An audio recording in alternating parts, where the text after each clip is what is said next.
हर architect का काम करने का अपना स्टाइल होता है, किसी को भी आप डायरेक्टली क्रिटिसाइज़ नहीं कर सकते हो। लेकिन जहाँ तक सर्विसेज़ की बात आती हैं, अब होता ये है कि जनरली मैं किसी एक आर्किटेक्ट की बात नहीं कर रही, लेकिन जनरली ऐसा होता है कि आपको एक 2D प्लान दे दिया जाता है, जिसे नक्शा कहते हैं हम। नगर निगम से वो पास भी हो जाता है, लेकिन वो नक्शा लेने के बाद आप उसे कॉन्ट्रैक्टर के पास लेकर के जाते हैं। कॉन्ट्रैक्टर फिर आपको चीज़ें बताते हैं, आपको अधूरी जानकारी भी कुछ हो सकता है कि मिले, क्योंकि जितना उनसे हो पाता है वो अपने तरफ से मैक्सिमम कॉन्ट्रैक्टर्स आपको हेल्प करने की कोशिश करते हैं। लेकिन अब वहाँ पर वेंडर्स की बात आती है। अब आपको इलेक्ट्रिशियंस हो गए, प्लम्बिंग की ड्राइंग्स हो गई, तो अब ये होता है कि जो ओनर हैं उन्हें इन सब चीज़ों में देखना पड़ता है कि अब हम क्या करें नहीं करें, और उनके पास अब किसी भी आम इंसान के पास इस तरह की नॉलेज नहीं होती है, क्योंकि ये टेक्निकल है। तो फिर वो इवेंचुअली फिर कॉन्ट्रैक्टर से बात करते हैं या किसी लोकल प्लम्बर से बात करेंगे, किसी इलेक्ट्रिशियन से बात करेंगे। पर एक वो चीज़ और एक जो हमारा सर्विस होता है कि जैसे-जैसे 2D नक्शा तैयार हो रहा है, वैसे-वैसे उसकी प्लम्बिंग की ड्राइंग तैयार हो रही है, साथ-साथ इलेक्ट्रिसिटी की ड्राइंग तैयार हो रही है। अगर एचवीएसी सिस्टम, अगर सेंट्रलाइज़्ड एसी होना है, तो वो भी तैयार हो रहा है। तो इन तीनों चीज़ों को कंबाइन करके एक टर्म होता है आर्किटेक्चर में, that is MEP, mechanical, electrical and plumbing. ये बहुत ही इंपॉर्टेंट फैक्टर होता है एक बिल्डिंग का, जो कि साथ-साथ प्रिपेयर होना बहुत ज़रूरी है। नहीं तो ये होता है, और आप कई जगह ऐसा देखेंगे भी कि बाद में आपको बिल्डिंग में कुछ कंपोनेंट तोड़ने पड़ जा रहे हैं, कॉलम्स में छेद करने पड़ जा रहे हैं, बीम्स में कुछ करना पड़ जा रहा है। ये इसी वजह से होता है, ये लैक ऑफ नॉलेज की वजह से होता है, लैक ऑफ सर्विसेज की वजह से होता है। क्योंकि सिर्फ एक 2D नक्शा एक कागज़ से कभी भी एक बिल्डिंग नहीं बन सकती है। कम से कम उसकी 30-40 ड्राइंग्स बनती है, तब जाकर के साइट पे वो प्रिपरेशन के लिए एक बिल्डिंग तैयार होती है।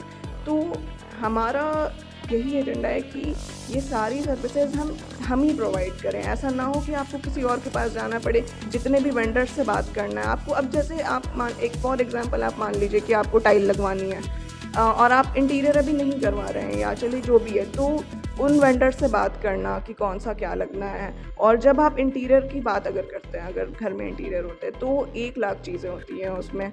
आपकी वॉल पे कौन सी पैनलिंग आएगी, आपकी फॉल सीलिंग किस तरह की बनेगी, पीओपी की होती है, आपकी ग्रिड सीलिंग होती है, मेटल सीलिंग होती है, वो कौन से साइज़ की लगेगी, कौन से टाइप की लगेगी, क्या लगेगी। हम डिज़ाइन तो डेफिनेटली दे देंगे, लेकिन अगर मैंने आपको कागज़ पे लिख कर के सब कुछ दे दिया, आपके पास पूरी ड्राइंग है, लेकिन इसमें आपको बता रही हूँ कि अगर मैंने बनाकर सब कुछ दे भी दिया, एक ओनर या कॉन्ट्रैक्टर वो इसको एग्जीक्यूट नहीं करवा पाएंगे जब तक मैं नहीं बताऊँगी ये स्पेसिफिक चीज़ें कि ये कहाँ से मिल पाएगा, किससे मिल पाएगा। तो ये थोड़ा ओनर के लिए ईजी भी हो जाता है ये चीज़। मतलब आपका कहना है कि आपके पास अगर कोई डिज़ाइन के लिए तो आप सारा सुविधा आप देते हैं, किसी सारी और को जाने की चीज़ें, ज़रूरत नहीं है। कहीं भी जाने की ज़रूरत नहीं है, जितने भी वेंडर से बात करनी है वो सारा काम हमारा होता है। अब मैंने ऐसा कोई मटेरियल आपको लगा करके दे दिया कि जो कि आपको नहीं अवेलेबल यहाँ पर हो पाएगा, आपको नहीं हो पाएगा, लेकिन हमें नॉलेज है कि वो कहाँ मिल पाएगा। अब हो सकता है मैंने आपको कुछ बहुत ही एडवांस मटेरियल लगा करके दिया, वो सस्ता है, अच्छा है, लेकिन यहाँ पे अवेलेबल नहीं है।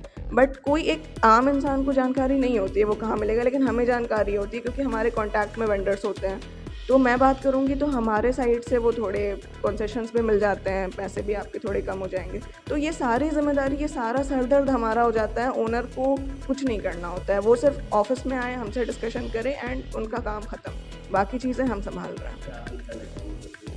भोजपुर वासियों से हमारी बस यही एक अपील है कि एक बार सेवा का मौका दें, डेफ़िनेटली एक बार ट्राई करें। हमारी सर्विसेज़, हमारे साइड से बेस्ट सर्विसेज मिलेंगी उन्हें। साइट पर जाना, चीज़ें सुपरवाइज़ करना, अपने अंडर में काम करवाना, यही हमारा टारगेट है कि बेस्ट से बेस्ट काम दें हम।